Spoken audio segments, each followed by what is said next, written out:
Hi అండి. ఈరోజు climate చల్లగా ఉంది. సో తుఫాన్ కదా, అందుకని వేడివేడిగా బిర్యానీ చేసుకుందాం అనుకున్నాము. అందుకు కావాల్సినవి ఆనియన్స్, టమోటా, పచ్చిమిర్చి, పుదీనా,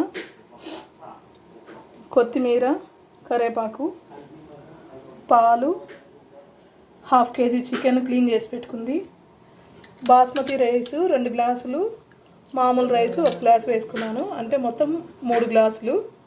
అందుకు కావాల్సిన మసాలాలు అల్లం పేస్టు, నెయ్యి, ధనియాల పొడి, గరం మసాలా, పెరుగు.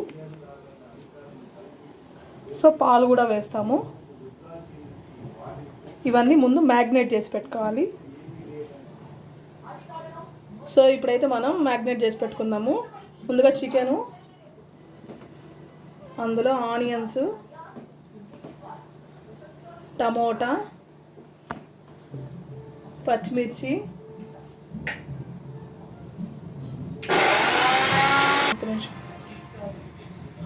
అల్లం వెల్లుల్లి పేస్టు,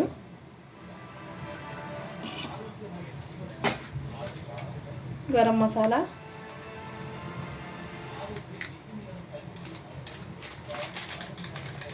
ధనియాల పొడి,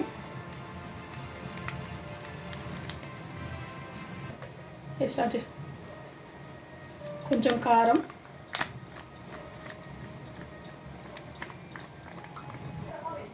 రుచికి సరిపడా సాల్టు, ఫైనల్గా పెరుగు.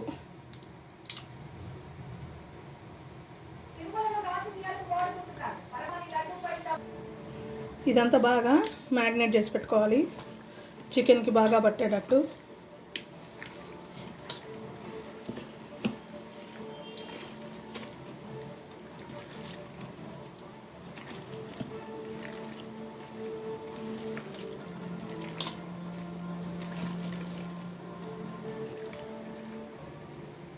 ఇలా అయితే మొత్తం ప్రిపేర్ చేసుకొని మ్యాగ్నేట్ చేసి పెట్టుకొని ఒక 1/2 అవర్ పక్కన పెట్టుకోవాలి. మనం చేసే దమ్ బిర్యానీ కాబట్టి ముందుగా నానబెట్టుకున్న బియ్యంలో కొంచెం ఉప్పు వేసి, పట్టా లవంగాలు కూడా వేసుకోవాలి. ఇవి జస్ట్ ఒక సగం ఉడికించుకోవాలి. ముందుగా ఒక కడాయి పెట్టుకోవాలి.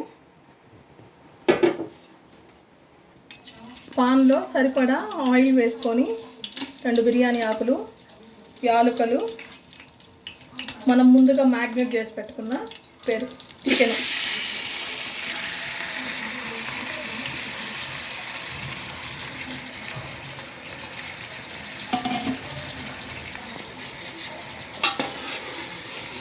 దీన్ని కొంచెం బాగా కలిపెట్టుకోవాలి.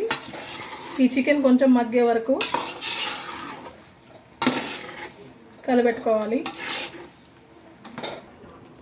మీకు కూడా తుఫాన్ ఉందా అండి? మాలాగే మీకు కూడా తుఫాన్ ఉంటే నాకైతే కామెంట్ చేయండి.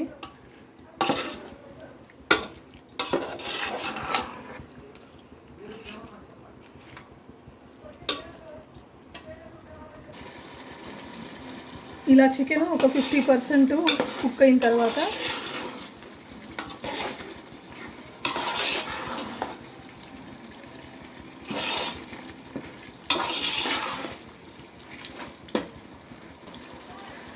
ఇప్పుడు 50% కుక్ చేసుకున్న రైస్ని అయితే ఈ చికెన్ మీద పరుచుకోవాలి.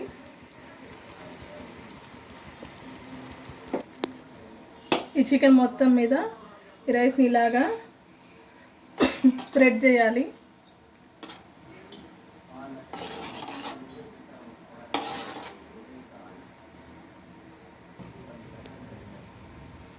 తర్వాత దీని మీద కొంచెం కొత్తిమీర, పుదీనా, కరివేపాకు వేసుకోవాలి.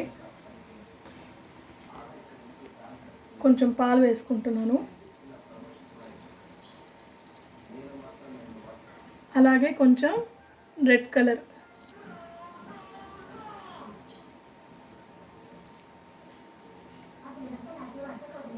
ఆనియన్స్ అట్లాంటివి అయితే నేను వేయట్లేదు. సో ఇది కొంచెం ఒక 10 or 15 minutes ఇట్లాగే సిమ్లో మగ్గించుకోవాలి.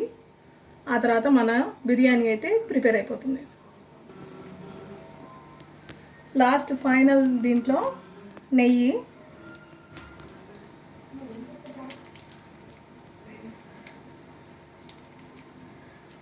ఈ నెయ్యి వేస్తే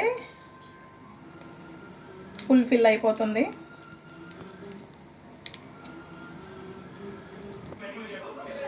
సో మన బిర్యానీ ఎంతవరకు వచ్చిందో చూద్దాము. వావ్,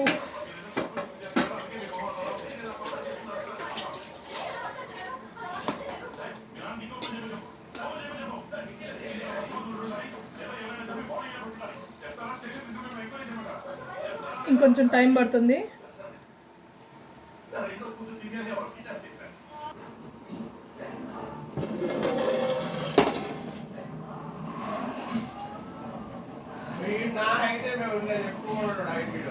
సో మన బిర్యానీ 75% కంప్లీట్ అయిపోయింది.